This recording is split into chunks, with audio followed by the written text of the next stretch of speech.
Like, comment, and subscribe if you enjoyed the video, but today's video is kind of a follow-up video to what we talked about briefly last week about some 80 item changes and kind of just the goal for mid-season marksman post, 8.11 and what their goals are for marksman going forward. Because one of the reasons that, for example, I said it was kind of a buff, even though that's definitely debatable, I think some people are saying it's not a buff or correct as well. This post might explain a little bit why by Maple Nectar on the boards, explaining their goals post 8.11 for marksman, and it reads like this. Hey folks, since patch 8.11 dropped, we've seen a pretty large shakeup to the bot lane meta, which has been as polarizing as it has been refreshing. We've seen diversity like we haven't in years, which has changed the way players think about the game, where champs can be played, and what strategies to employ. And that's been incredibly exciting. But as many of you have expressed, and as surveys have recently reinforced, that diversity came at the cost of marksman satisfaction, especially those relying on crit items to scale into the late game. It's important to note that satisfaction and viability aren't the same thing. ADCs still make up the vast majority of champions picked in the bot lane role. They aren't absent from the meta by any means. The main problem is that they don't feel as satisfying to play as they used to, even if their overall strength is still competitive. So we're taking a larger swing at the marksman space with an explicit focus on satisfaction.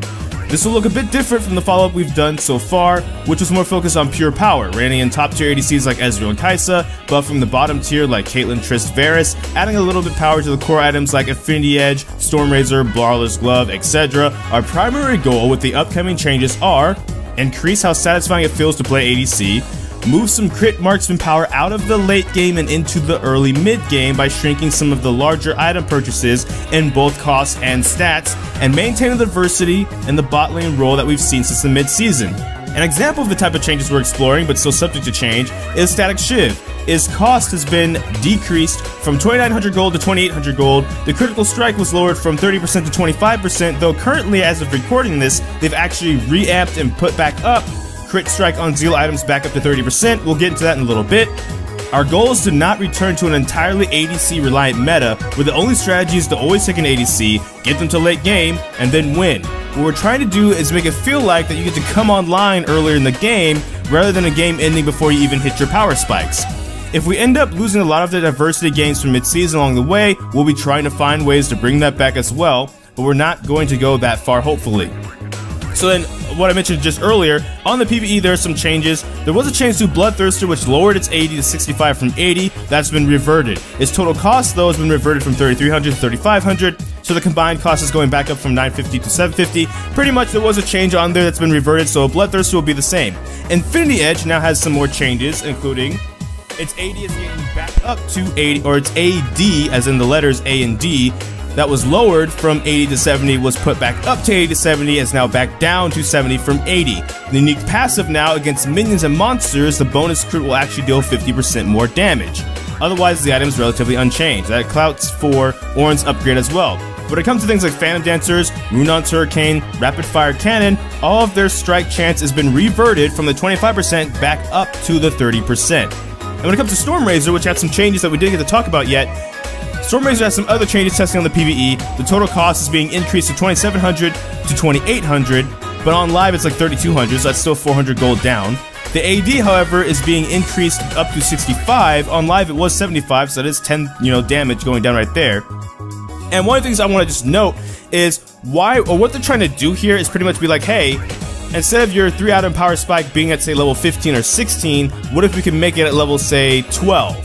But of course that'd be too powerful to handle at level 12, there wouldn't be a lot of counterplay and we'd have to nerf some champions. So instead of nerfing champions afterwards, what if we just nerf the stats on some of these items by, say, like 10 AD? Because a person, like even an AD carry who's relatively squishy, scales armor, their armor is going to be higher at level 16 than, say, level 13, and that's such that 10 AD might not be as much because they're not going to have like as many stats. Their health isn't going to be as high, it's going to be like 3 levels later, stuff like that. So, and this ain't the exact numbers, but let's say you're playing against a Caitlyn who at level 16 has 1,600 health, at level 13 only has like 1,300 health, and then armor-wise has 60 armor, but at level 13 only has like 45 armor, then that 10 AD is not going to be as much of a difference if you're going to get the spike earlier when it's only that much reduced. Now granted, it's still not necessarily the greatest feeling, of course, because, stats and base numbers and numbers on items matter, and I'm not going to dismiss that got brought up in the last video we did, but I want to kind of let you guys know what they mean by this power shift. So yes, it can kind of be a nerf, but also can just be a shift. It's not even really a buff either. I was kind of maybe wrong in that aspect too. It's just kind of shifting the power. It's like, hey,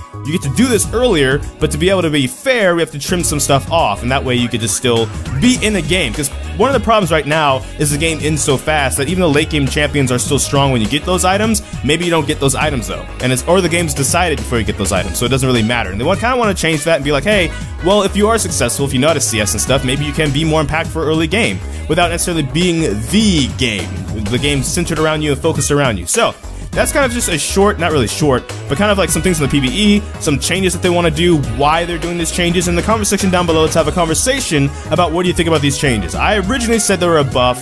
Some people said they were a nerf. I think now my opinion's changed. I think it's more of just a power shift. So they're kind of just this, you know, kind of redefining what it means to play a late game champion. So, that being said, thank you for watching this video. I don't know which video will be next, because I've gonna have a lot of kings. So until next time, take care. GG, get jinxed. Thank you for watching. Enjoy pizza responsibly.